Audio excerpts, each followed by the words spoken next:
Hey guys, tonight we drift into the sleepy shadows of ancient Greece, where the air smells faintly of crushed thyme, overripe grapes, and regrettably, bit of unwashed tunic. You're lying beneath the pale sky of early evening, a breeze, whispering over the Athenian hills, and there he is, Plato, not standing at a podium, not debating the nature of justice, no. He's curled awkwardly under a fig tree, sandals kicked off, snoring just loud enough to disturb a nearby goat. The truth is, even great philosophers need naps, especially after one too many cups of watered-down symposium wine and a long debate about whether chairs are real. You squint into the drowsy twilight, trying to remember why you're here, and a sleepy thought surfaces.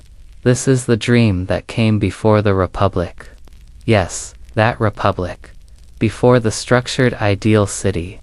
Before philosopher kings and divided souls.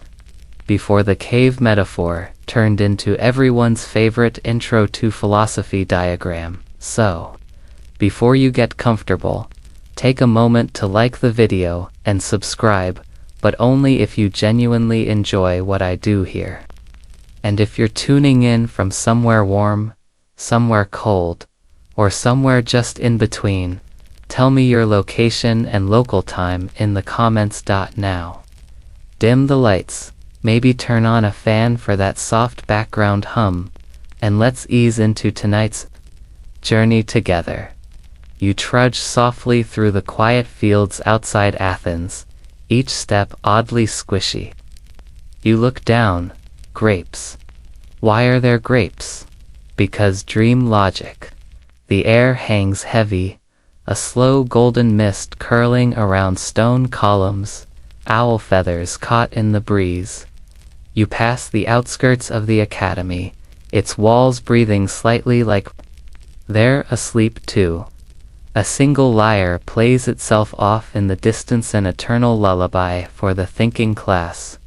Plato is dozing deeply now. The fig tree above him sways rhythmically. You approach slowly and settle beside him, head resting against the same rough bark. A cicada chirps, the moment stretches. Then, quite suddenly, his eyebrows twitch, and you're pulled in. His dream isn't a thunderclap or a flash. It's more like a slow slide down an oiled marble staircase. You land softly in a field you don't recognize. There are no trees here, just low hills blanketed in lavender fog. You sniff. It smells like melted beeswax and scroll glue. You realize you're alone, barefoot, and dressed in a toga that doesn't quite fit. Ahead of you, a gentle trail curves into the distance. You follow it, because dreams don't really give you options, do they? As you climb the first hill, the fog parts slightly to reveal a familiar profile. A man with a curling beard, slightly hunched, muttering about virtue. It's Plato, of course, but younger somehow, wide-eyed, maybe even optimistic. He doesn't notice you. He's too busy pacing, murmuring names, Cephalus, Thrasymachus, Glaucon, and was that Beyoncé? No, must have misheard. The mist thickens again, but before it can swallow you, the landscape shifts. You're no longer on a hillside, now it's the steps of the Acropolis, but made entirely of soft pillows. You sink slightly with each step, the marble coolness replaced with gentle squish. Plato is ahead of you again, arguing softly in his sleep. His words tumble out in fragments. Justice, the soul, political order. But what is a blanket? It's unclear whether you're part of the dream or merely a tourist in it. The clouds above begin arranging themselves into curling Greek script that reads, Dream first, Republic later. Now there's a figure watching you from behind a cracked column, a stoic owl. It blinks slowly, wearing a laurel wreath and the air of someone who's seen a few too many rhetorical questions you try to wave. The owl nods once, then vanishes into the fog. Beneath your feet, the pillows dissolve into polished stone. A path stretches ahead lit by glowing amphory. Each one hums softly, as if filled with low-grade philosophical tension. As you walk, you hear murmurs, ideas forming, thoughts colliding gently like slow-motion soap bubbles. This is the pre-republic mind, a place of question mud and concept fruit. You pass a crumbling arch that reads, "Theory under construction." Historians still argue whether Plato ever described dreams as literal sources of insight, or just metaphors for the mind's slippery layers. But here, in his dream, it all seems terribly literal. Symbols everywhere, wandering unattended. A small goat wearing spectacles tries to sell you a scroll. You decline politely. Eventually, you come upon a clearing the center of Plato's dreaming mind. There's a stone bench. A lone liar rests on it. You sit. Plato sits next to you, although he doesn't seem aware of you. He stares up at the night sky, which is now filled not with stars, but slow-spinning axioms. The good, the just, the beautiful, each one orbiting in careful silence. A soft sigh escapes him, and then he says it. I wonder if I'm just dreaming about dreaming. Typical, there's a gust of wind, but instead of air, it carries syllables. You duck as a stray. Eudaimonia smacks you gently in the temple. Plato chuckles in his sleep. He begins to doze deeper within the dream itself. You follow him further in. The fig tree you started under is now towering above, its branches cradling clouds, and somewhere, far in the distance, a strange wheezing voice whispers, "We're going to need more forms." You feel the dream deepen against her now, like you're wading through honey spiked with sandalwood and syllogisms. The air shifts to a curious warmth, the kind that comes not from the sun but from the hum of thoughtful silence. You're in a grove now. The olive trees sway just slightly out of sync, as if they're undecided on the concept of rhythm. Their bark is carved with ancient questions. What is truth? What is courage? Who ate the last pomegranate? Plato trudges ahead, now wearing a philosopher's robe so oversized he has to lift the hem every few steps. It's embroidered with tiny question marks, and a few olives tumble out of his pocket as he walks. He doesn't notice. He's deep in conversation with a tortoise. Yes, a tortoise. This tortoise is not your average plodding creature. No. This one is perched upon a small stone lectern, wearing tiny spectacles, and appears to be quoting Anaxagoras, with an accent you can't quite place. You ease closer, intrigued but not surprised, because dream rules. And so, dear Plato, the tortoise drones.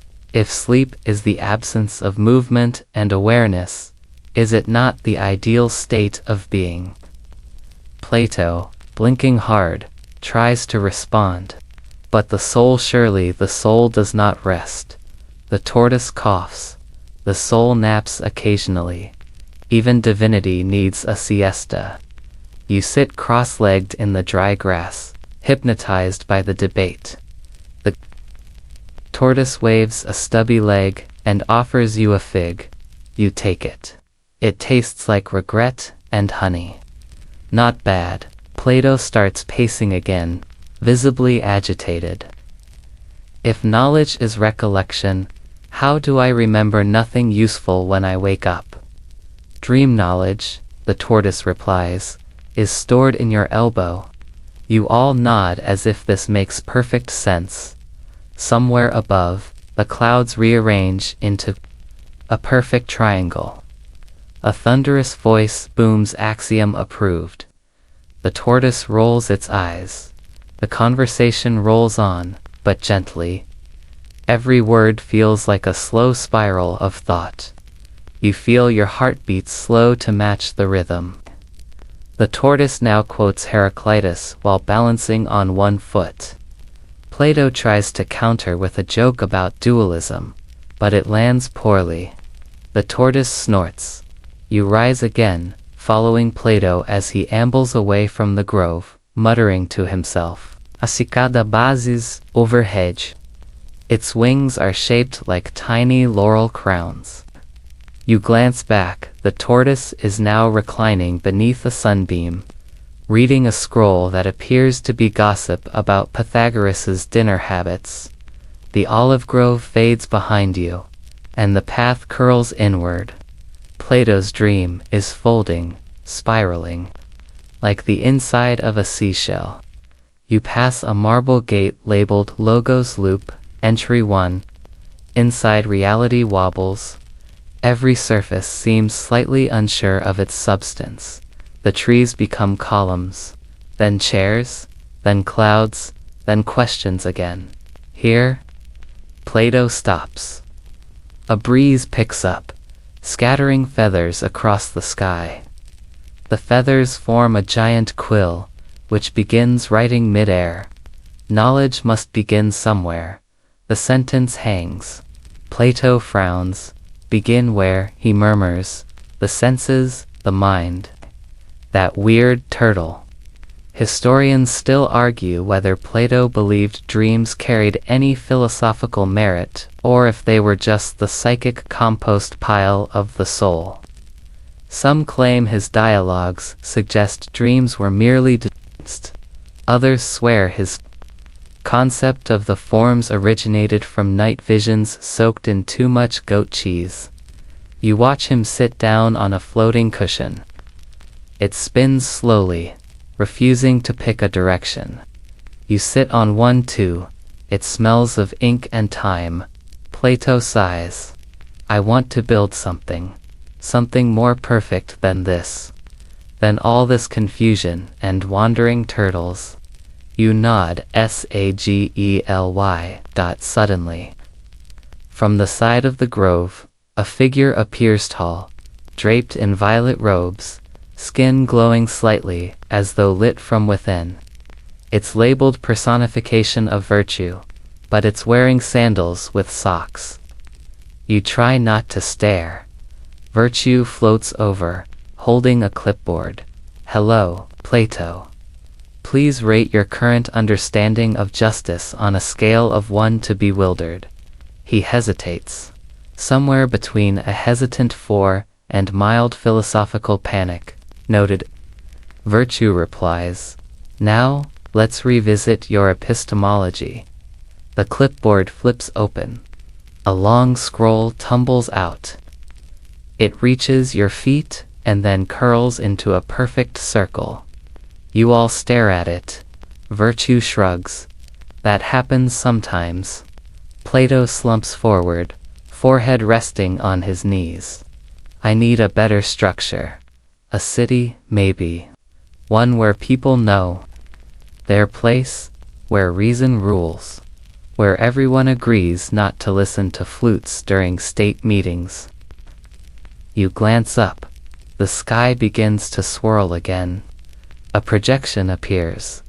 A rough sketch of a city, labeled Republic unedited.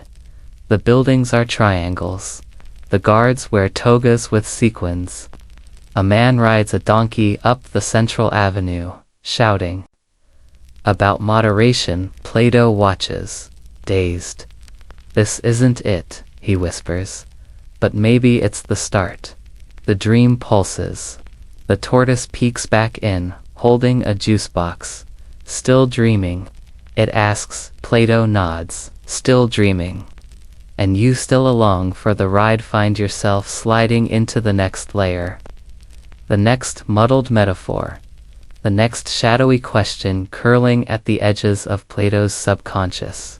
Because even in sleep, he cannot stop asking. The dream tilts again. No warning, no logic, just a gentle slant in the air, like reality has forgotten how to lie flat. You're standing now on a sun-drenched patio, the kind used for high-minded symposiums and low-quality wine. Platters of grapes and half-a-ton olives scatter the marble floor. Someone has scribbled "Know thyself" in feta on a column.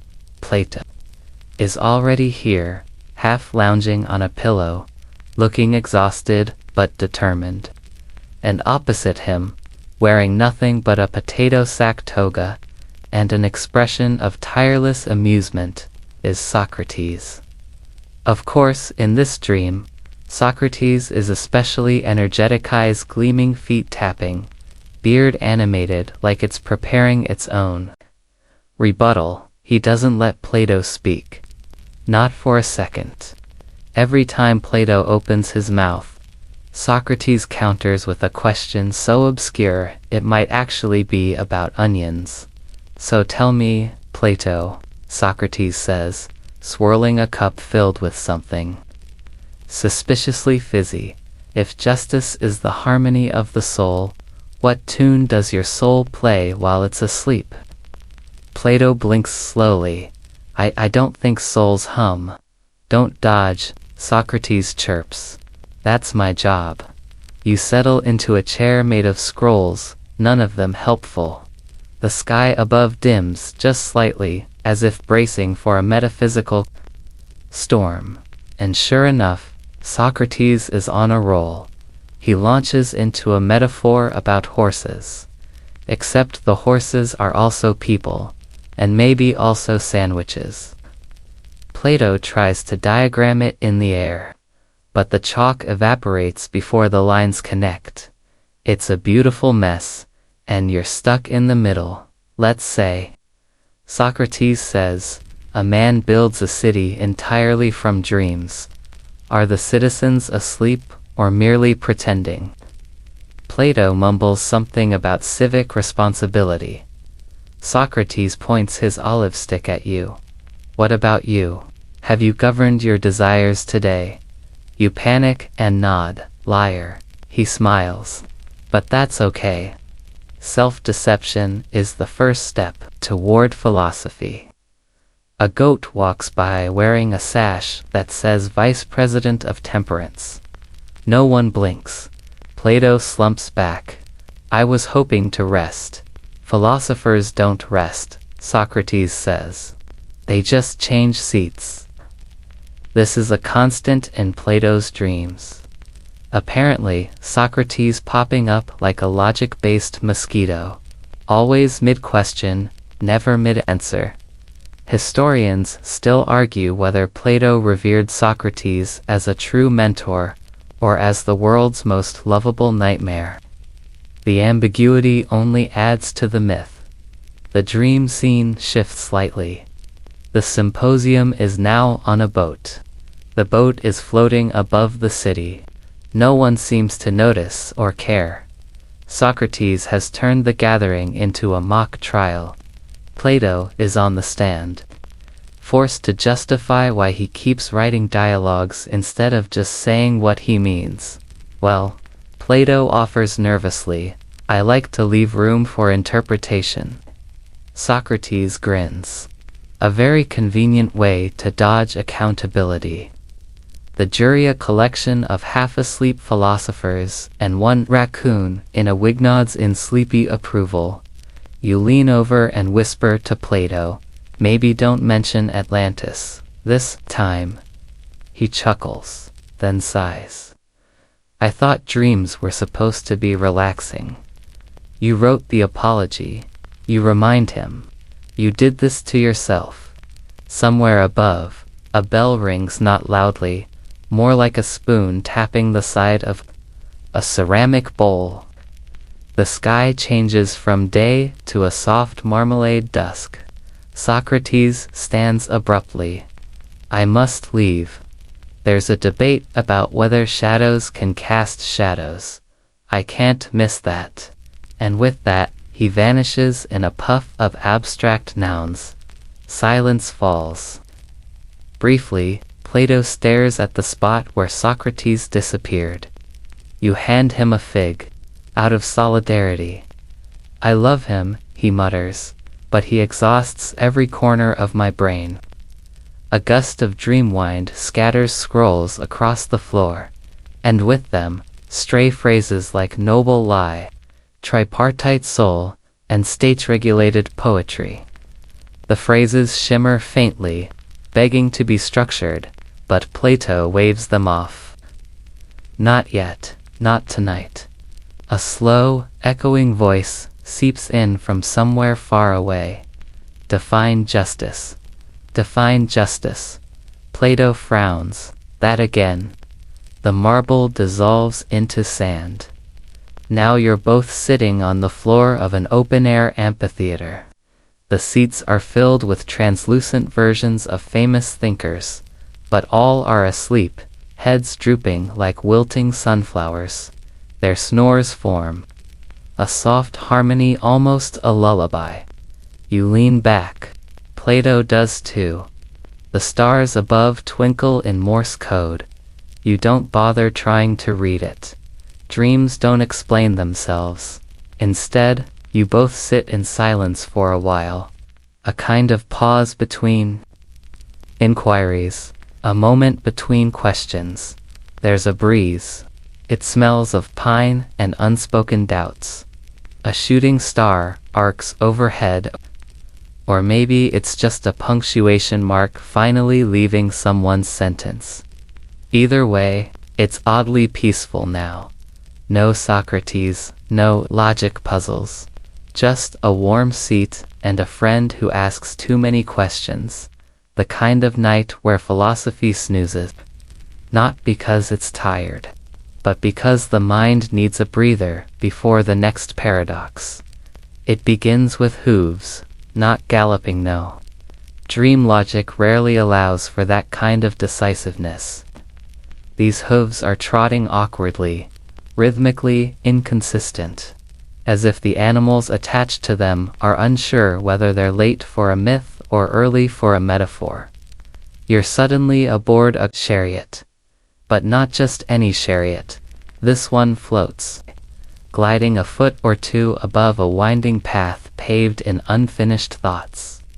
The reins in your hands tug at two horses, one black, one white, both rolling their eyes and whispering insults at each other. You are not in control. Beside you sits Plato, again, now wearing a bronze helmet, several sizes too big, and a cloak made entirely of rhetorical questions. He's holding a scroll, titled Soul Mechanics for Beginners, and muttering something about tripartite psychology. This, he tells you, is my metaphor. You squint ahead. The path stretches into a cloudy horizon, and in the distance, large, shimmering shapes drift in and out of view. You think they might be the forms, those perfect ideals Plato never stops talking about, but one looks suspiciously like a pizza slice, and another keeps rotating like a confused turnip. The chariot dips. One of the horses, the black one, is dragging you downward toward a glittering swamp of desires. The white horse bucks, trying to rise toward a hill labeled reason and maybe a little judgment. You, predictably, are bouncing between both, smacking into stray thoughts like, should justice be beautiful? And what even is a republic, anyway? Plato sighs, this is why I invented analogies. You hold on tighter as the chariot swerves dramatically, to avoid a spiraling thought labeled unfinished Socratic dialogue. The horses hiss at each other in ancient Greek. You don't speak horse. But the tone suggests neither wants to be here. Dream logic strikes again, the reins transform into vines. The chariot wheels become bagels, and a chorus of frogs along the path begins chanting, "Balance your appetites." Plato slaps his forehead. Even my dreams are didactic. The entire scene is lifted straight from his own writings. Historians still argue whether Plato genuinely believed in the literal truth of the chariot allegory, or if he just found it catchy enough for class discussion.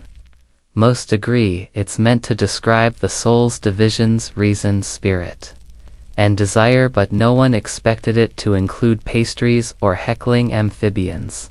As the chariot careens up a steep hill, a road sign swings into view. Caution. Moral virtue ahead. Plato cheers. We're almost there. You're not so sure. The black horse growls. The white horse neighs dramatically. And suddenly the entire vehicle sputters to a halt in mid-air. You dangle briefly before floating down onto a cushion made of logic proofs. The horses vanish in a puff of allegory. Plato brushes himself off, clearly unfazed. Well, that wasn't entirely unproductive. You stare around. You're now on a mountaintop. The view is confusing. To the west, fields of ideas bloom, literal concepts sprouting like tulips. Truth glows faintly lavender. Beauty flutters on stems shaped like question marks. Justice sulks in a corner, refusing to match the decor to the east shadows. Dance on an enormous wall, pearly animated two-dimensional versions of familiar objects. A chair, a cup, a duck. They all wiggle around like sock puppets. You hear faint muttering, "That's not what I look like." Plato gazes at the horizon. "I want to believe that the good is out there," he says softly. "Some perfect source of order, not just in cities, but inside us too." You nod. It's oddly touching, coming from someone wearing metaphorical armor and possibly hallucinating horses. A cloud floats by. On it rides a miniature Aristotle, holding a map and shaking his head disapprovingly. He's always so practical. Plato mumbles. You both watch as the Aristotle cloud disappears behind a ridge labeled empiricism. As you continue to sit there, soaking in the view, another shift occurs, slow, like a deep exhale. The mountain gently folds in on itself. You don't fall, you simply descend, landing next to a pool of still water. In the reflection you don't see yourself. You see Plato now, scribbling something furiously on a papyrus scroll. You squint closer. The title reads, Republic, Chapter 1/2. It's half coherent, ink smudged, and marked with notes like "Find better example for justice," and "Ask Socrates if he's free Tuesday." The forms shimmer again in the background. Courage bumps into Temperance, who grumbles and walks off stage. You dip your fingers into the pool. Ripples carry phrases outward. Philosopher king, noble lie, education of the guardians. They spread, gentle and glowing, into the hills beyond. You turn to Plato. He looks content, almost dreamy. "I think," he says, "I'll start from the soul, and build outward." Then he yawns, stretches like a cat, and curls up beside the pool. You lie down too, the mountain whispering its metaphors into the night wind. Somewhere behind you, a horse snorts in approval or disapproval. Hard to tell. Above, the stars begin rearranging again. This time they spell, "Try explaining this in prose."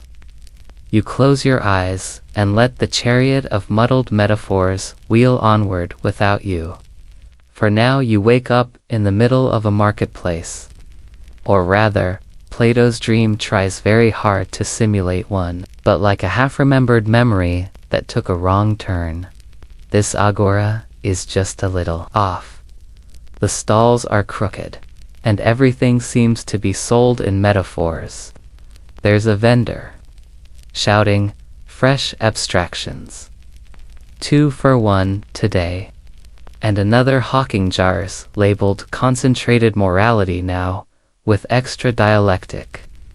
Plato stands beside you, eyes gleaming, taking it all in like a philosopher let loose in an intellectual carnival.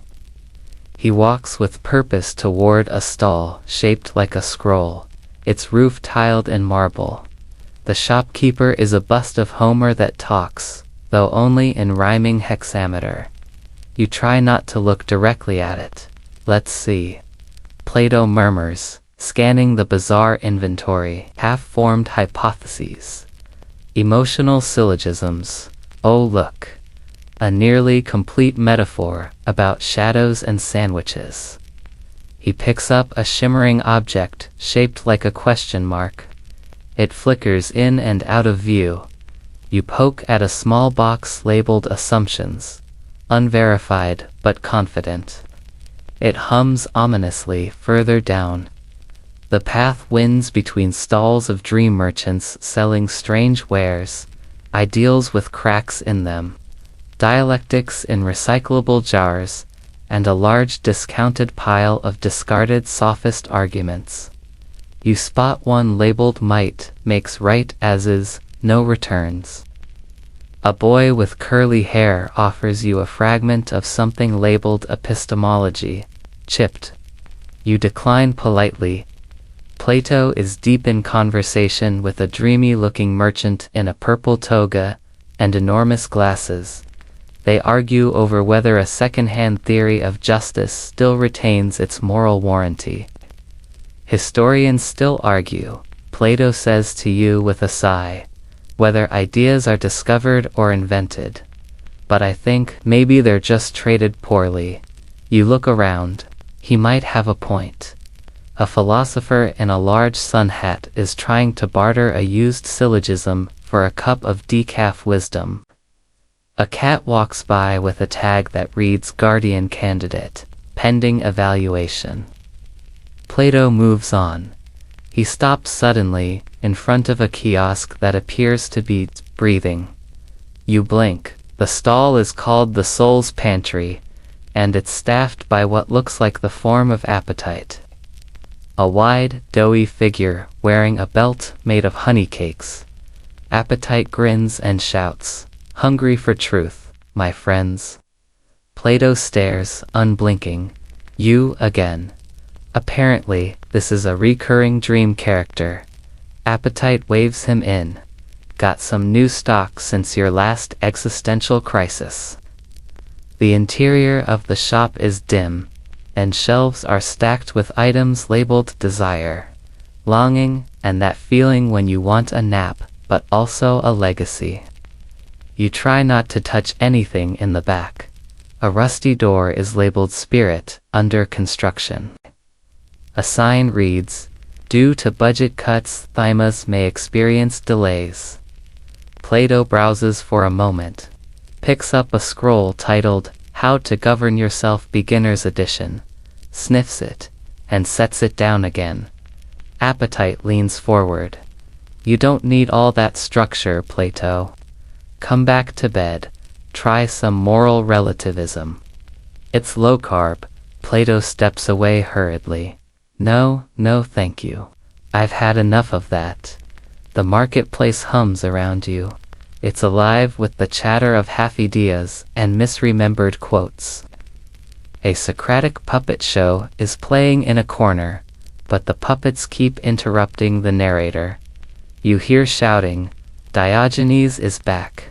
He rolls through on a wooden barrel fitted with wheels and what looks like a small espresso machine. His beard is full of crumbs, and he's holding a sign that says, "Still not impressed." He parks beside you, squints at Plato, and yells, "Why are you buying concepts when you can just live in a jar?" Plato sighs, "You again, me forever." Diogenes says cheerfully, "Got any cheese?" You do not. Plato takes a deep breath.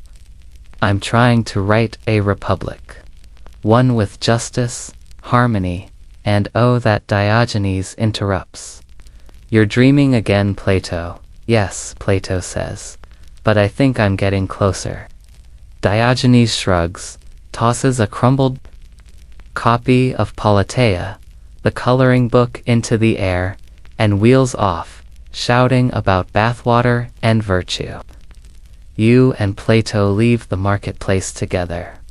The sun above blinks like a tired eye. One of the stalls collapses in the distance, an unattended stand labeled Unexamined Lives. Plato speaks softly. Even in dreams, it's chaos. How can I expect anyone to find order in waking life? You don't have an answer. But the question hangs, gentle and round, like a lantern on a breeze. Plato pauses again to admire a strangely shaped stone by the road. You realize it's a statue of the form of confusion. Fitting, I think, he murmurs. I'll need guardians. People who understand the balance between appetite, spirit, and reason. You glance back. Appetite is selling cupcakes to a suspicious-looking shadow. Good luck with that, you whisper. Plato smiles faintly. The dream shifts again. A soft wind pulls at the stalls, the sounds of debate and bartering fading into something slower, something quieter. The agora dissolves behind you, as if it were drawn in chalk, and the sky had decided to exhale. Ahead, a new path begins, one made of parchment, ink trails snaking across it like veins. You and Plato step onto it together. The dream isn't done. But for a moment, at least, there's clarity. The parchment path beneath your feet rustles gently with every step, the ink shifting like living veins, as if even the road is unsure what direction the dream should take next.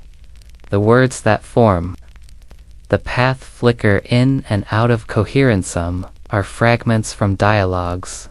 Others are shopping lists written in the margins of epics. One just says, "Don't forget lentils."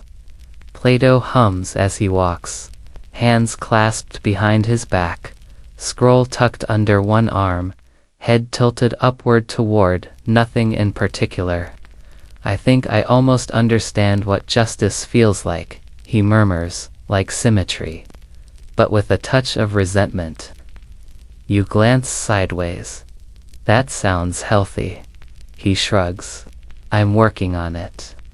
As the path continues, the terrain changes again inevitably. You're standing now in front of a cave. Yes, that cave. The one everyone's heard about in first-year philosophy, whether they liked it or not. But this version looks less majestic metaphor and more plumbing issue. Water drips from the ceiling with stubborn rhythm. The cave walls are slick and decorated with poorly drawn figures. There's a sign at the entrance that reads, "Caution, shadows may be exaggerated." You peer inside. Flickering shapes move across the walls. One looks like a chair. One looks like a sandwich. Another one seems to be flipping you off, but it might just be holding a flute. Hard to tell with shadows. Plato stands beside you, arms crossed. This is where most people stop. You squint. Because they're afraid of truth. No, he says. Because the acoustics are terrible. A torch lights itself near the entrance. You step forward with Plato into the cave. The shadows multiply as you move. They're weirdly self-aware tonight, whispering things like "don't look too closely," and "we were never supposed to be this literal." A small tour guide appears, a figure made of smoke in a toga. "Welcome to the allegory of the cave. Please remain seated. No flash photography." Plato sighs. "I didn't mean for it to become a tourist trap." The guide continues. "To your left, you'll see ignorance. To your right, more ignorance. Straight ahead, please enjoy existential confusion. Open daily until dusk. You both ignore him. Deeper in the cave, the shadows become more insistent, larger, more expressive, as if trying to win your approval. One of them performs a brief shadow puppet comedy sketch about moral relativism. It gets surprisingly decent. Laughs from a group of sleeping philosophers slumped on stone benches. Plato stops suddenly, kneels beside a small fire burning in the middle of the cave. "Do you remember," he says quietly, "how people mocked this? You sit beside him. They still do. But then they write essays about it. So you sort of win." He smiles faintly. "Historians still argue whether I meant for this to be taken literally," he muses. "The chains, the fire, the ascent. Some think it's a myth for the ignorant. Others think it's a roadmap for philosophers. I just wanted people to look behind things." The fire flares briefly. A shadow rises that looks vaguely like Socrates, shrugging. You stand together, moving deeper still. The back of the cave is soft with moss and metaphor. There's a small door marked outside. Beneath it, in scratchy lettering, someone has added warning: "Truth may cause temporary blindness." You step through. The light on the other side is blinding at first. Then it softens, revealing a quiet, moonlit hill overlooking a city made of lines and dreams. The Republic again unfinished, but somehow already standing. Plato's. That's new. You both sit on a stone overlooking the structure. It hums gently, glowing from the inside, populated by silhouettes too blurry to identify. Philosopher kings walk the parapets. Children study geometry under floating scrolls, and a dog gives a public speech on temperance. Plato watches, eyes wide. They almost look happy. One of the guards waves a banner that says, "No poets after midnight." You lean back in the grass. The stars are behaving tonight, arranged in neat little rows, blinking like well-trained ideas. There's a breeze, soft and mint-scented. Plato lies beside you. "Sometimes I wonder if the cave is real," he says quietly, "or if this is the cave and we're all just fumbling for sunlight." You don't answer. Instead, you point toward the Dream Republic, where a parade of guardians is being led by a dancing goat. No one seems to mind. Plato chuckles. Perhaps the ideal city needs a little absurdity. You both lie there for a while. The moon above begins forming phrases, slow, elegant ones. Educate the soul. Question the visible. Don't skip breakfast. The cave behind you rumbles gently, then vanishes. You don't miss it. The truth, for now, is quieter than you expected. You awaken in motion. No jolt. No shock, just the quiet realization that your feet are moving, though you don't recall asking them to. You're wandering through a crowded, swirling place. It feels like an agora, but not the chaotic dream marketplace from before. This one is dreamier, softer around the edges. A marketplace built not for trading goods, but for trading thoughts. Plato walks beside you, quietly humming to himself, nose buried in a scroll titled "Rough Sketches of Utopia Don't Touch." He looks more focused than before, more determined. He pauses occasionally to scribble notes on the back with a piece of charcoal, licking it first for no clear reason. The air smells like papyrus, roasted chestnuts, and the faint existential dread of knowing you'll never finish categorizing all the virtues all around you. Merchants call out not with prices, but with pitches. Half-formed ideas here. Guaranteed ambiguous. Fresh definitions, all organic, no tautologies. Limited time sale on incomplete epistemologies. You and Plato drift past, politely ignoring the shouty bits. One stall is run by a woman wearing a helmet shaped like an open book. She's selling moral frameworks, sorted by size and flexibility. You glance at a label. Deontologist but sturdy. The next shelf holds utilitarianism squishy, but prone to leakage. Plato's not interested in the frameworks. His eyes are drawn to the jars of paradox. You stop beside a tiny flickering booth that looks barely held together. The sign reads, "Almost true statements." A bored-looking merchant lounges inside, toying with a riddle cube. Plato picks up a small, glowing orb labeled a square circle, walks into a tavern, and frowns. "These are dangerous," he murmurs. "Only if you overthink them." The merchant replies, not looking up. Plato sets it down with great care. Just then, the ground shakes slightly.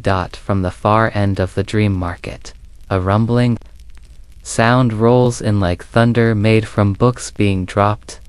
The crowd parts slowly, and out rolls a massive cart pulled by donkeys in laurels. The cart is filled to the brim with a single, enormous scroll, so long it coils around itself like a paper serpent, scrawled across the side in wobbly ink, "Republic First Draft." Plato gasps. It survived. The donkeys snort in unison. The cart stops in front of him.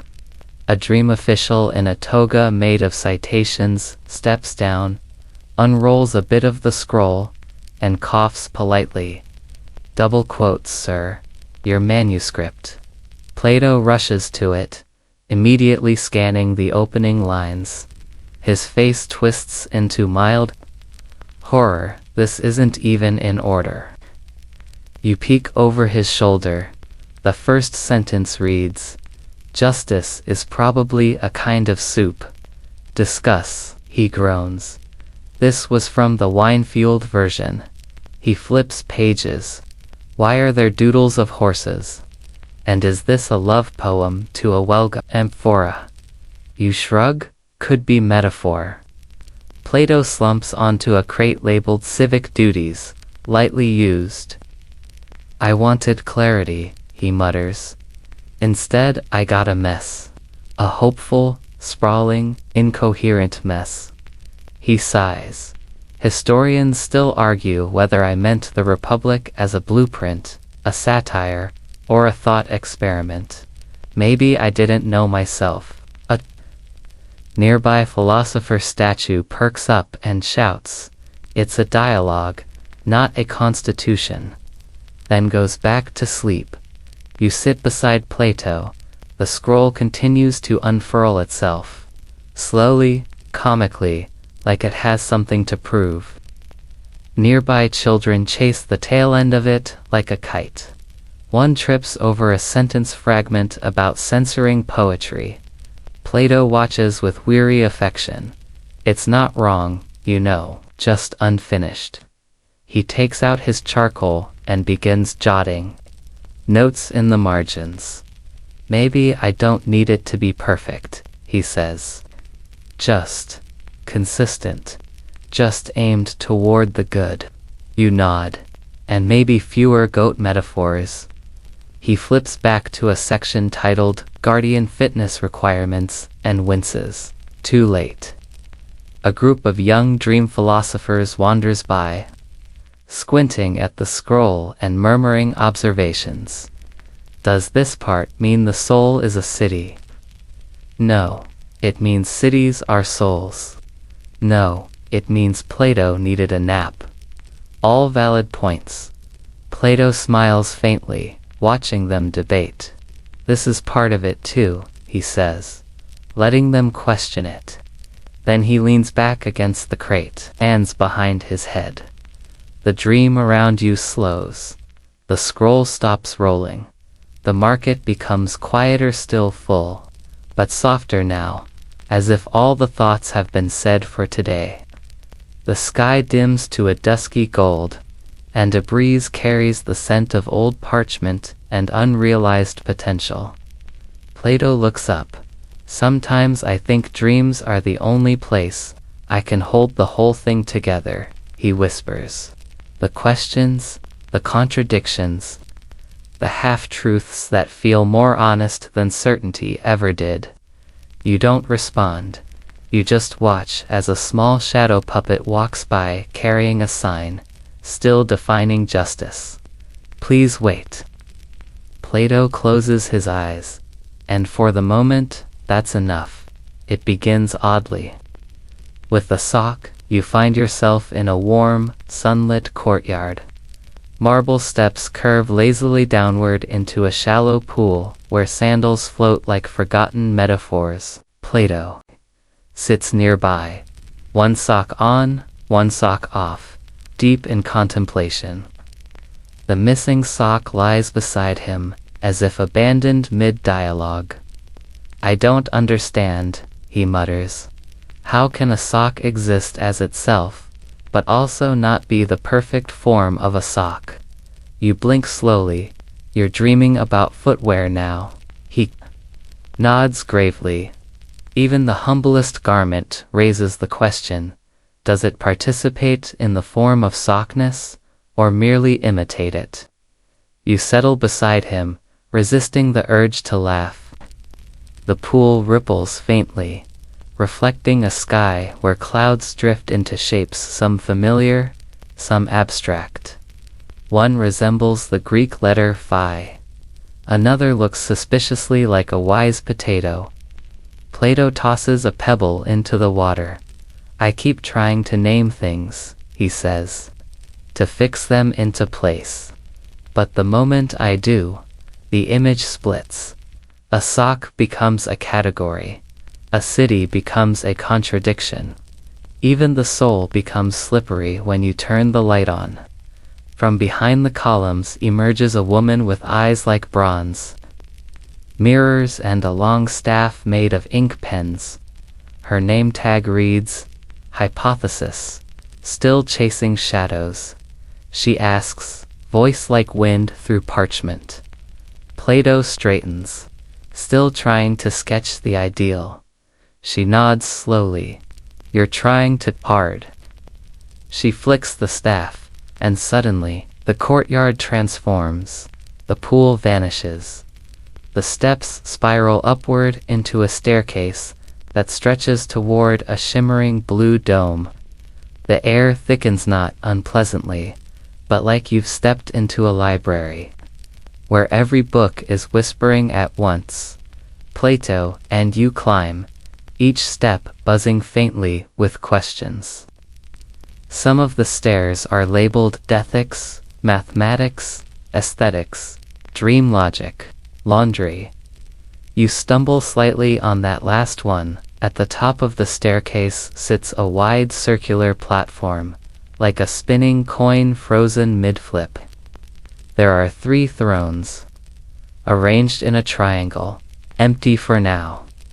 They're labeled truth, justice, and the good. A 4th throne sits slightly apart, labeled still loading.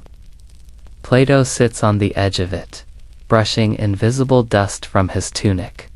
This is where I try to hold it all together, he says. Reason, emotion, desire, society, self, sock. He leans back. Historians still argue whether I ever truly defined justice. I talked around it. I framed it. I shaped the walls and built the ceiling, but did I ever reach the center? You look out. Below the platform, clouds swirl in slow philosophical cyclones. Somewhere in the distance, you hear the clink of dialectic gears turning. Plato opens. A scroll, not the Republic, but something new. A fresh page. A fresh dream. The ink moves of its own accord, forming questions. Not answers. Never answers. One reads, if a soul governs a city, is policy just emotion wearing armor? Another, must justice feel fair to everyone, or only those trained to recognize it? And a smaller one, almost hidden in the corner, what if I'm wrong?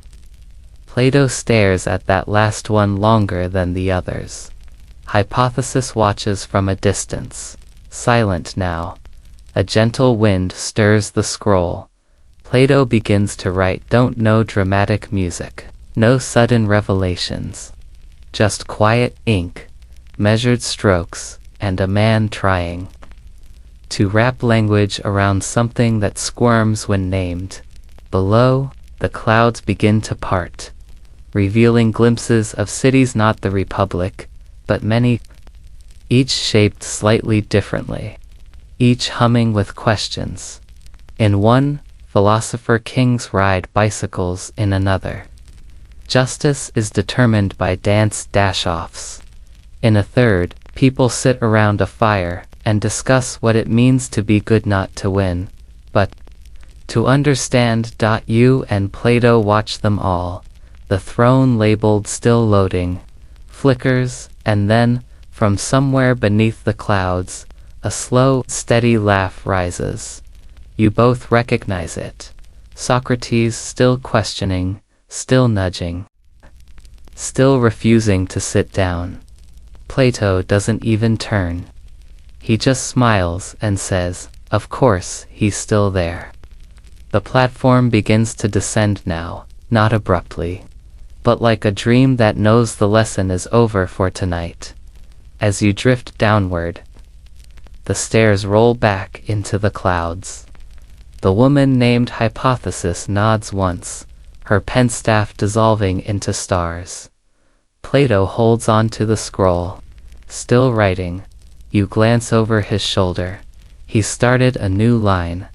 Maybe justice isn't what we make it's what we return to. The sky darkens, but not ominously.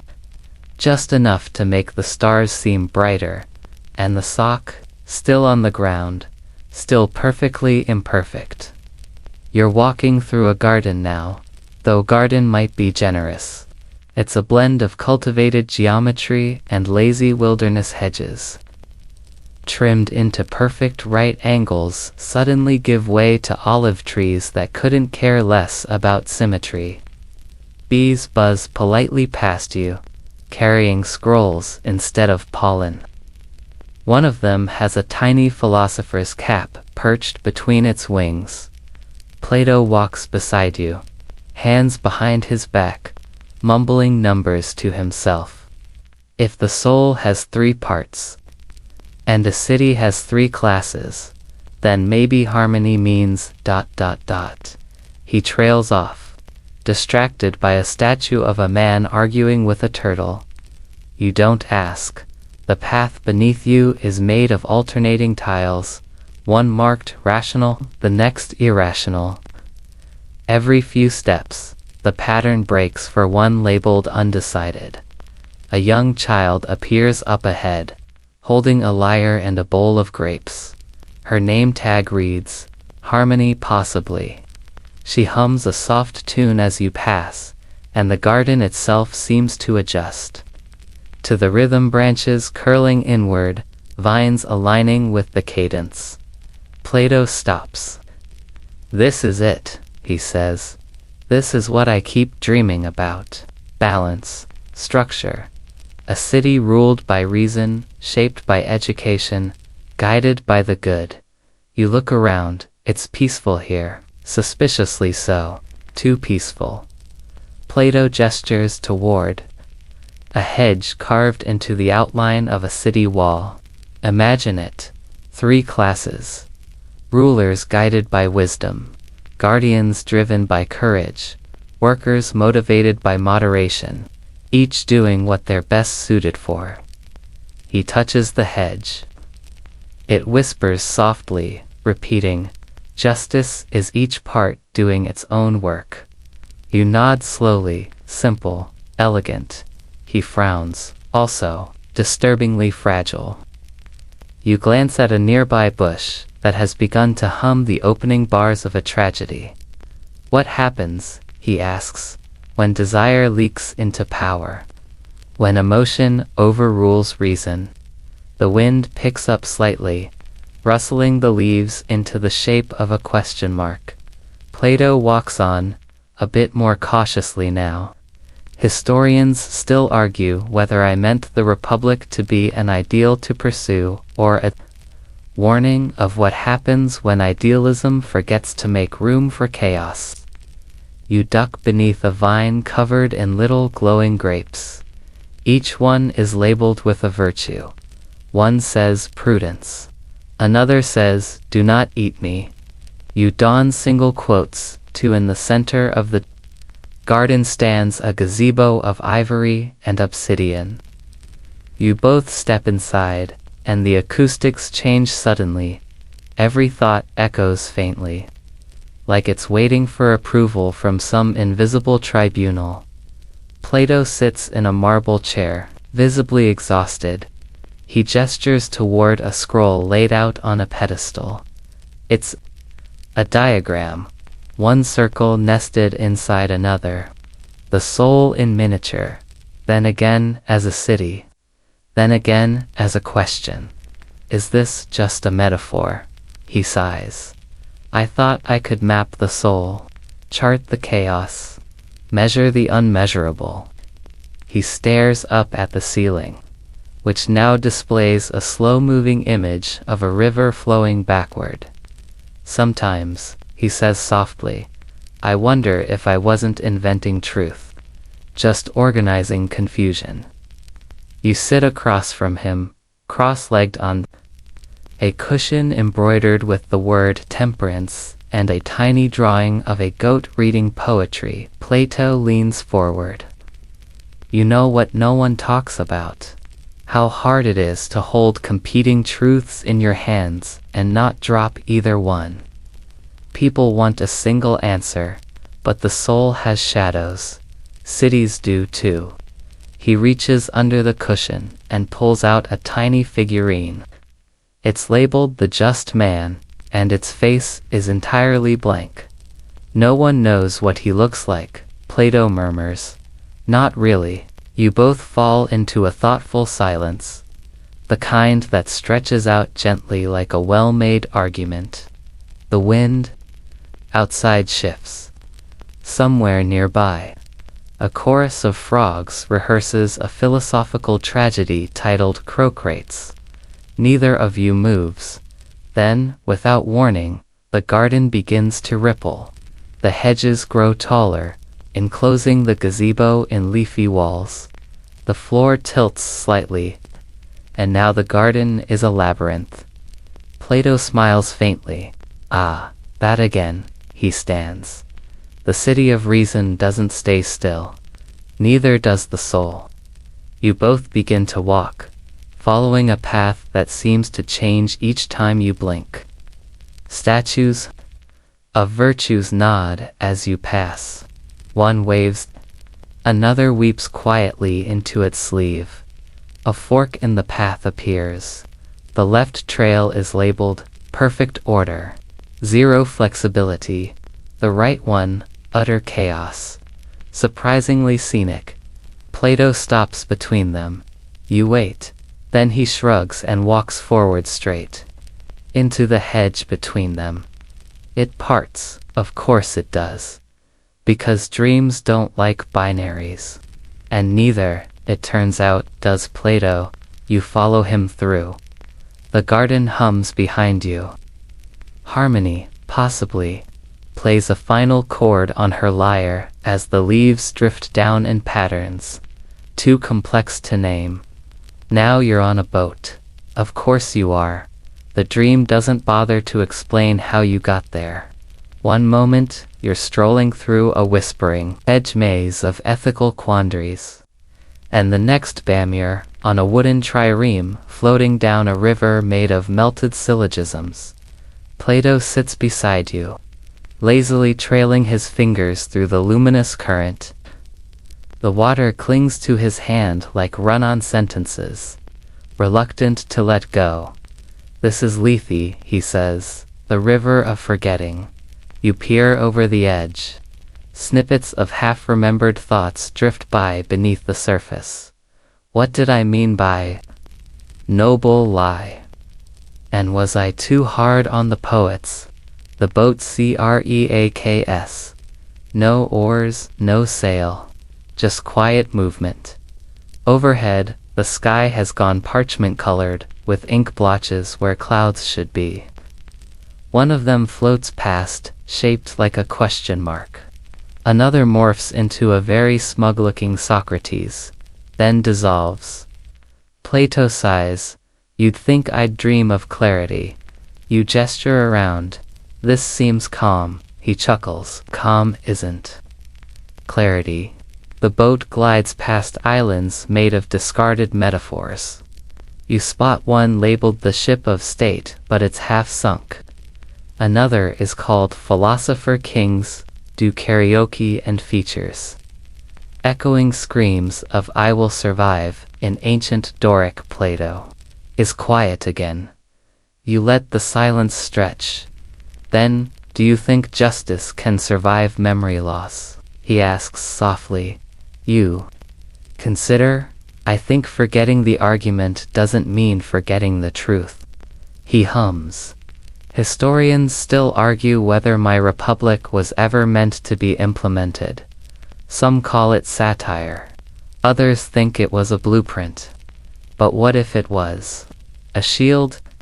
A thought experiment so elaborate that I could hide my uncertainty inside it. The boat floats toward a small, moonlit dock. You disembark together. The planks creak like skeptical philosophers. Ahead is a building. Low stone, overgrown with ivy. It looks familiar. Plato stares at it, puzzled. That's my academy. You both approach. The doors open automatically. Dreams are good like that tanned inside. The walls are lined with floating scrolls. They drift lazily, glowing faintly. Some are upside down. One is on fire, though it doesn't seem to mind. Plato steps inside slowly, reverently. His students sit at desks made of marble and moss, dozing gently. One of them is muttering something about triangles. Another is being attacked by a very persistent allegory. You walk beside him. A chalkboard materializes. It's scrawled with, what is the good?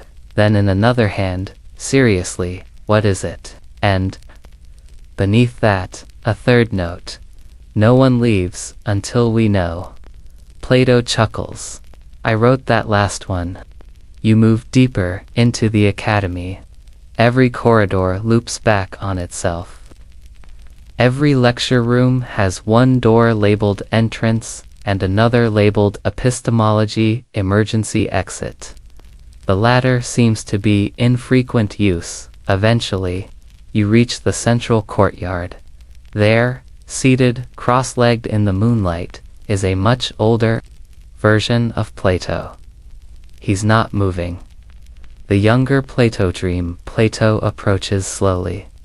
I don't remember dreaming this part. The older version opens one eye. That's because it's not your dream anymore. You and Plato freeze. Dream. Plato takes a breath. What do you mean? The older version smiles faintly. It's theirs now, he says, gesturing vaguely outward. You passed the scroll. You built the room. You left just enough unanswered. Plato sinks to the ground beside him. Did I get close? Close enough, the older version says. The rest belongs to interpretation. You and Plato sit in silence for a while. Crickets hum in a slow iambic rhythm. A scroll gently bumps into your leg like a sleepy dog. Plato finally speaks. I was always afraid people would miss the point. The older him shrugs. Or, invent better ones. You glance up. The night sky has changed again. Now it's filled with diagrams. Circles inside squares. Arrows pointing to contradictions. Stars blinking in syllogistic sequence. Plato watches them, eyes wide. I never stopped looking, he says. You murmur, maybe you weren't supposed to. A distant bell rings, slow. Low tone that seems to echo off the edge of the dream itself. The older Plato closes his eyes again. Time to let it rest, he whispers. The dream Plato stands. Just one more question, but the older version is already fading. Like smoke that finally got permission to exhale. You step back into the hallway. A door opens, not dramatically, just with quiet inevitability. Above it, the carved inscription reads, End of lecture. Begin living. Plato smiles. I don't remember carving that. You shrugged. Maybe you didn't have to. He nods once, takes a breath, and steps through. You follow. Outside, the boat is gone. The river flows quietly, and the academy fades into starlight behind you. Its lessons drifting upward and finished, unanswered, but still alive. Now you're in a theater, not the modern kind, with popcorn and pre-show trivia. This one's circular, ancient, and full of very opinionated ghosts.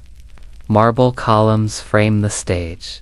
Stone benches spiral upward into darkened rafters. The ceiling, not really there. Just open sky-shaped, suspiciously like an eye, watching. Plato sits beside you in the front row, dressed in a tunic that keeps changing color depending on how certain he feels. Tonight, the play is titled The Republic, a tragedy in 8 incomplete acts and 1 unreliable narrator. A chorus of stern-faced dream philosophers enters, dancing awkwardly and muttering phrases like, if virtue is knowledge, ... and but what of the cobbler? They shuffle across the stage in a pattern that could be logic or interpretive dance. No one's entirely sure. Plato says softly, the part where they misinterpret me. You watch as Act 1 unfolds. A puppet Socrates argues with increasingly irate Athenians over the definition of justice. The audience heckles in polite Latin. Someone throws a fig. Plato winces. I warned them. People don't want to know what justice is. They just want it to feel good. He points to the actors. See how they keep redefining the same word. They think if they twist it enough, it'll suddenly make sense. The chorus hisses and forms a conga line labeled Civic Confusion. Act 2. A philosopher king ascends a throne made entirely of rhetorical questions, only to be immediately buried beneath policy scrolls and complaints about irrigation. Act 3. Poets are banished with elaborate, interpretive mime. A masked poet yells, art is truth in disguise. Before being escorted off stage by a dream goat in armor, Plato winces again. They always take that part personally. You whisper, did you mean to ban them completely? He shrugs. Historians still argue about that. Maybe I just wanted poetry to behave. Act 4 begins with a reenactment of the cave allegory, this time featuring actual chains made of silk. One prisoner escapes, blinks at the stage lights, and yells, I preferred the shadows. Applause breaks out. Someone throws a sandal. Beside you, Plato slouches further in his seat. They laugh now, he mutters. But they'll quote it in class next week. Act 5 is just a long, silent stare between two actors labeled reason and desire. Occasionally, one gestures vaguely toward the audience, then shrugs. Half the ghosts in the crowd nod knowingly. The others mutter about needing snacks. Intermission arrives without warning. A bell rings, and dream spectators rise to stretch. A few hover. One floats through you apologetically. Concession stands appear along the aisles offering cups of tepid virtue and suspiciously lumpy Plato nachos. Plato refuses to eat anything. Every time I do, it tastes like unanswered questions. The bell rings again. Act 6 opens with a council of guardians arguing about bedtime protocols and whether a nap counts as a philosophical inquiry. A young dream child stands up and demands to know why workers can't learn math. Because we'll never finish the curriculum. A guardian yells. Plato sighs. See, even in dreams, implementation ruins everything. Act 7 is dark. The lighting dims. The stage is now a battlefield of values. Moderation fencing with ambition. Courage arm wrestling fear. And a donkey in a crown refusing to pay taxes. Plato leans in. This part's a little dramatized. On stage, a city crumbles under the weight of its own expectations. Marble pillars collapse, banners fall, and the philosopher king is caught in an endless feedback loop titled, Should I Rule or Retreat? You nudge Plato. Was this how you imagined it ending? He shakes his head. I didn't imagine an ending. I imagined a beginning that refused to settle. The final act, Act 8, opens on a bare stage. Just one actor. No costume, no props. They simply stand there and say, what is the good? Silence. Then, what if we never know? Longer silence. Then, what if that's the point? The curtain falls, though there's no curtain, only an idea of one. The audience erupts in polite existential applause. One ghost sobs into a scroll. You and Plato remain seated.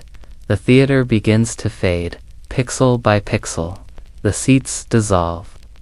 Into the dark, the chorus vanishes mid-whisper, and the stage becomes a pool of still ink that Plato stands. They always expect a conclusion, he says. But philosophy isn't theater. It doesn't end. It just becomes other things. He walks toward the stage, steps onto the darkened floor, and leaves no footprints. You follow. There's a door behind the backdrop, barely visible. On it is carved a single word.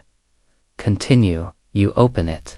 Behind it, more night, more questions, and a faint rustling sound like scrolls being unrolled in the distance. You're back in Plato's study, or at least his dream's interpretation of it. It's much larger than it probably was in real life. The shelves stretch up so high they curve into clouds. Scrolls flit from one cubby to another like paper birds, murmuring faint philosophical disagreements to each other. One hovers near you, whispering, but what if justice is just efficient selfishness in a polite robe?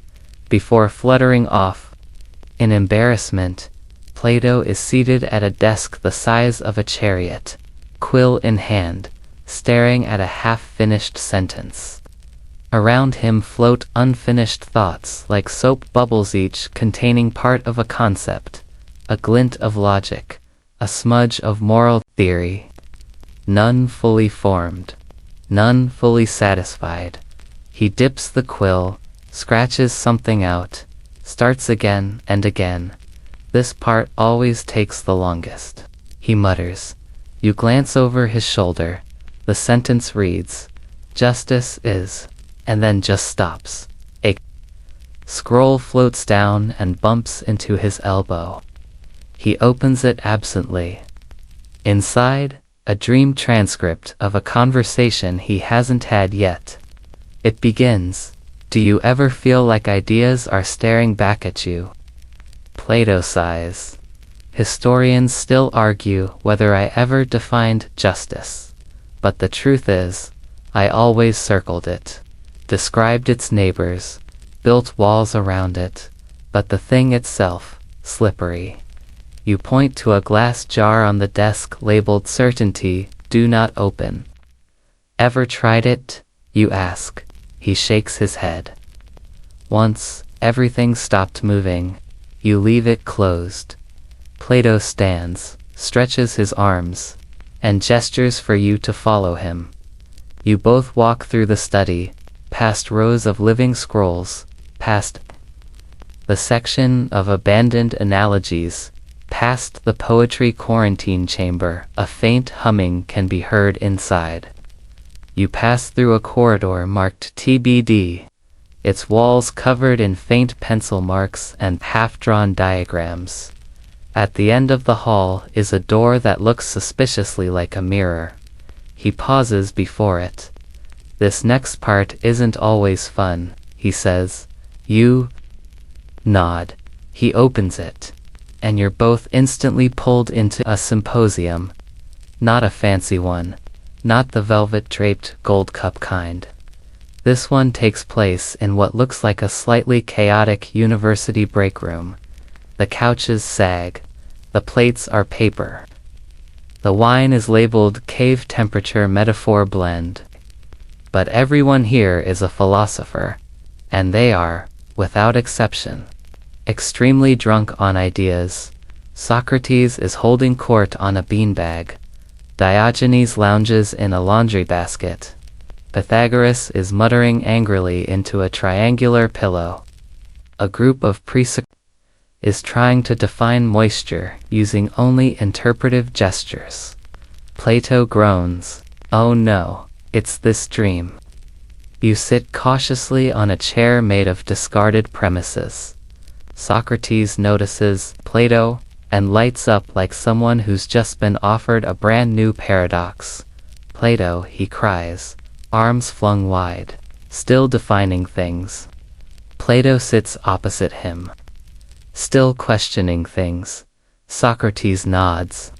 "We make a fine pair, like form and function, like virtue and lunch." He gestures to a nearby platter of dream grapes that are arguing with each other.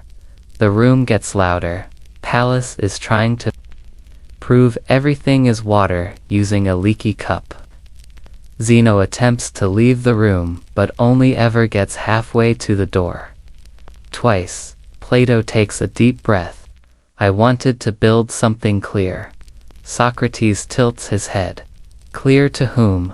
"To the soul, to the city, to the people reading 1,000 years later."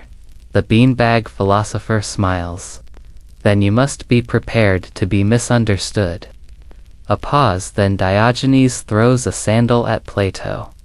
"That's for inventing philosopher kings and not making me one." Plato ducks. "You lived in a barrel." "Yes," Diogenes shouts proudly. "A just barrel." The symposium collapses briefly into a Socratic pillow fight. Arguments about virtue, justice, aesthetics, and baked lentils fly across the room. Eventually, someone breaks a chair labeled logic, and everyone agrees that's probably symbolic. Plato pulls you aside. "They're right. You know," he says, "all of them, and none of them." You nod. He smiles faintly. "Sometimes I forget that confusion is part of the method." Back in the hallway, the door closes itself behind you. The study hums.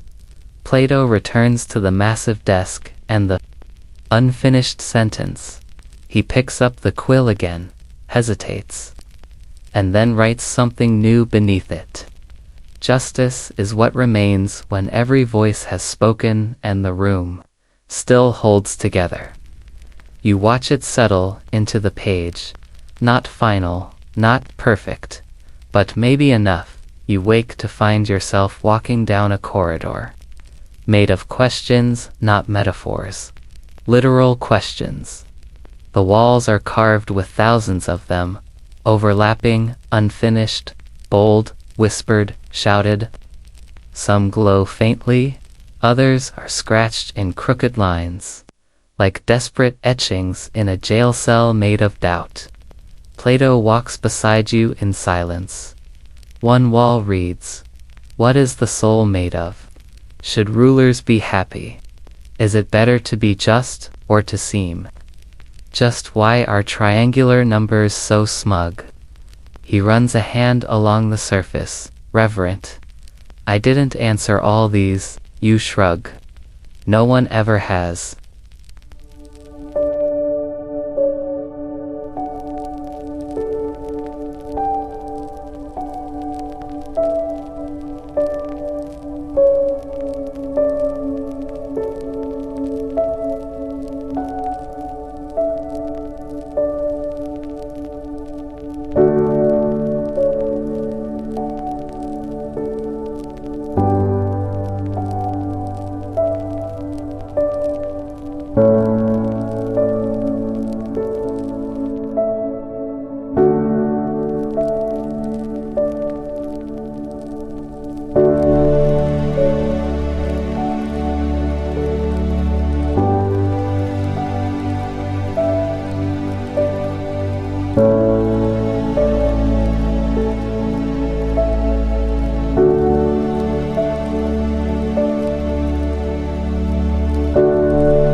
you.